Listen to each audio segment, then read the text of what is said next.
There's no cut that he can throw from any angle, 360 degrees, that I cannot receive it on the flat of my straw. Flat of my straw. Flat of my straw. Flat of my straw. Flat of my straw. Flat of my straw. Again. Flat of my straw. Flat of my straw. Flat of my straw. Flat of my straw.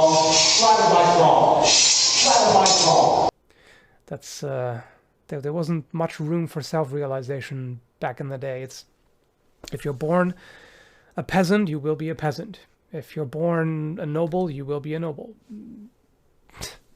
If your father is a noble, then you will probably be one. How do you feel about the inevitable sportification of HEMA?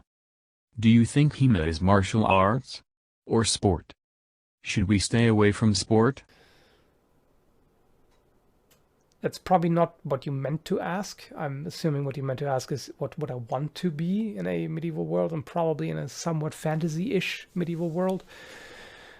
I don't know. It's a good question.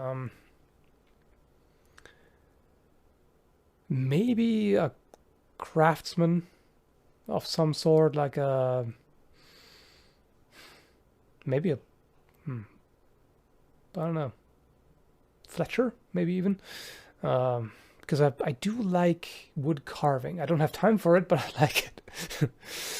So I bet most of you would have expected something like, oh, a knight or a mercenary or something, but not necessarily.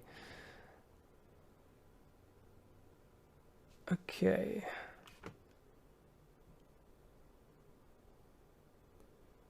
Let's see what else we got. Oh, Excellent question. What are your options? Opinions on the S-Talk/English Talk sword, and would you ever consider owning/reviewing one? Bloody good question. Sport ruined my favorite martial art, Taekwondo. I've looked for them, haven't found any good reproductions, and yeah, that's the problem. Nobody seems to be making them. It's weird. At the same time, I don't think I would really need that, because I already have that one Lockwood sword, the long sword that I have, which is almost like that. It's got He an won't edge, answer my question. Which, sad face emoji. They were generally did not have an edge. So don't forget the other donation comment, if you will. That one, has a bit of an edge, but not much. So they're both very narrow blades, and they're both long swords, and they're both pretty much for thrusting only, so it's more or less the same. So I don't think I would really need to get one of those, since I already have this. It's a shame. That's a good one. Full plate archer. Donate and he will notice your question. Maybe he's pulling a Tarantino and doing questions out of order. I wouldn't worry. I think I've seen that. I may be wrong on that. Would be interesting to try out. But I don't think that was ever done. Okay, what else? I would pay, but I have no money. Sad face emoji. That's a good question. Where is it? Where is it? There. How many regions of weapon evolution can be distinguished? Now, that's a question for a study. You would have to spend a lot of time on researching that, because distinctive regions, where do you draw the line, right? That's that. Hey, you skipped a donation question from Songs Josh Sings, which I would also like to know the answer to. I would probably spend an hour just on that, and in the end I would probably come to the... How do you feel about the sportification of HEMA? Because I don't have the time to research, because you could spend months on this, researching just that topic, I'm sure.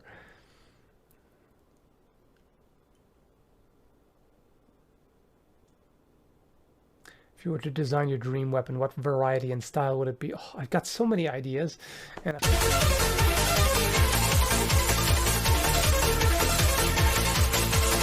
I've done a few designs. At this point, it will probably have to be something longsword, some kind of some variety of longsword, because that's what I've practiced the most. Makes sense. Ignored twice. Lol. And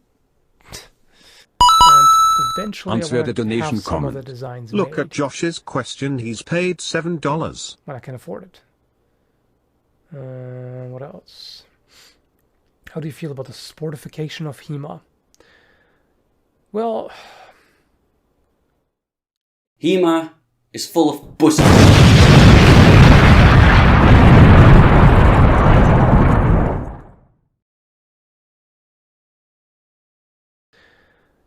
well,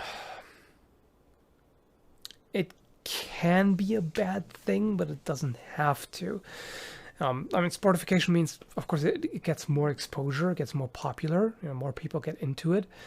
It can also be problematic. For example, I've seen some tendencies in tournaments where, depending on how they score hits with afterblows, for example, whether they give points for afterblows, that can sometimes lead to very inaccurate fighting. That is not true to the manuals. Like, for example, when people will deliberately, for example, take a hit to the arm, because arms are usually only scored 1 point, and then they get an afterblow and they get a point for the afterblow, and that's fine. So they don't get a penalty for that. Or doubles, for example. Like, for example, if a double happens, depending on how they score it, doubles should not be scored, in my opinion, and that's often how it goes. In fact, they get penalized if there are 3 doubles in the same match. They are both disqualified. But if you actually count the hits in a double, and if you count them based on hit location, that can be a problem, because then if somebody doubles, if somebody strikes to the opponent's head and the opponent gets them in the limb or torso, they would actually get points. Like, they would get points as opposed to their opponent, or both would, but they would get more. So that would encourage actually getting into double hits, which is one of the worst. Well, it's the worst outcome, so it should not be encouraged. So yeah, that can be bad habits and bad tactics in it. But if the rules are handled well, it shouldn't be a problem.